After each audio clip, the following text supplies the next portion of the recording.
Hello, my name's Kirsty. I'm going to guide you through this step-by-step approach to going to see your GP about menopause. Lots of women get very worried about what do they say, what do they do, what information is the GP going to want. So hopefully this guide will just help you be prepared and a little bit more confident. So step one, I think the biggest thing is to understand menopause symptoms. There's the British Menopause Society. Obviously there's going to be lists. They're talking about sort of 70 different symptoms that ladies can experience. Be happy to have a quick phone call with you, or we can do one of my one-to-one sessions and just discuss some of the symptoms that you're experiencing. But do some research, have a little think. Recognise these symptoms and start recording them. So start to get a diary, or maybe just put them into your notes on your phone. That's a really good way because it's always with you. So just think about, when are they worse? When are they triggered? Is it stress? Is it maybe alcohol or different times of the day? Is it hot flushes during the day or night sweats? So start recording when they are. And if you're still having your periods, then again, where is it in your cycle? At what stage, so that the GP can understand where you are. So I do recommend that you speak to your surgery and see if they have a GP that is specialist in menopause. Some surgeries are doing this now, or they may just have a nurse and she will be able to speak to you more about it because they've specialised in this subject. And then she could obviously refer you then to a GP for prescription. When you book your appointment, try and see if you can book a double appointment. 10 minutes to discuss several symptoms and then discuss HRT treatments is not going to be long enough. Ask for a double appointment. Say that you want to discuss menopause symptoms, and then they'll be able to book you in for a 20-minute slot, which is a lot more practical for you, and you won't feel rushed. Be open, honest, and talk to them about all your symptoms. Don't just go for one, because they will just treat you for one, and we want you to be treated correctly. So that's holistically, that is looking at sort of 4 or 5 maybe of your worst symptoms that you're experiencing. Go with your information, note them down, and then the GP will get your diagnosis correctly.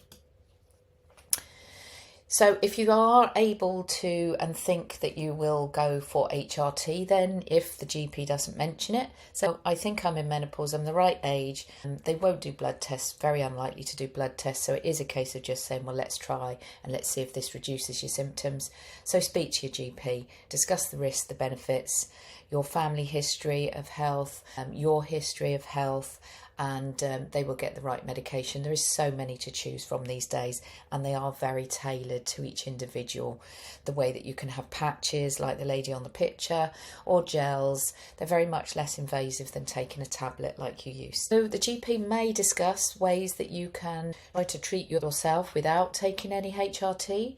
So that could be lifestyle changes, looking at your diet, maybe stress, looking at meditation. Cognitive behavioural therapy is an option for some people if it's anxiety, depression, mood swings, stress.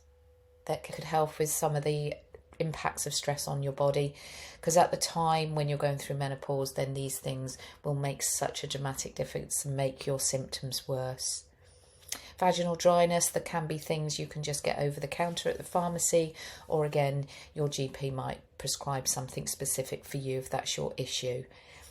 So some people don't have lots of symptoms. It could just be one, and it could be painful sex, vaginal dryness. So again, that could be something quite easily resolved. So just to summarise, have a good understanding of what symptoms were out there.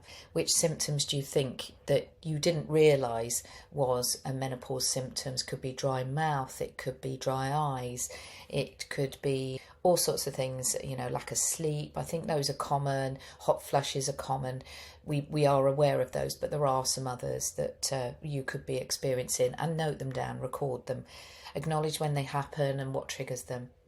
Book that double appointment with the GP, or a specialist within your GP surgery if there is, and that could be a nurse or it could be the GP.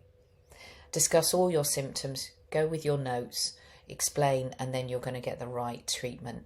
And obviously, I do recommend that you consider HRT. They are so much better than years ago when there was the scare about breast cancer. And I've worked with so many women, and HRT has been the thing that has saved them. So if you are really struggling, please be open to that option. But I do suggest that you consider some of those lifestyle changes as well. Some things you can change alongside the HRT, and it will really work together. Okay, so my feedback form there is on a QR code. That would be great if you could just take a couple of seconds to let me know how this session's gone, if it's been useful to you, and yeah, just give me any feedback, that's great. And I just wish you all the best. I'm here if you need me. I do one-to-one sessions. There is my 6 lifestyle change modules on my website that you can download at the moment. It's a paper copy, but I'm looking to do videos. So please go ahead, get in touch with me if you want to have a quick chat on the phone, and then we can decide whether I can help you further by meeting. I look forward to speaking to you if you get in touch. If not, all the best.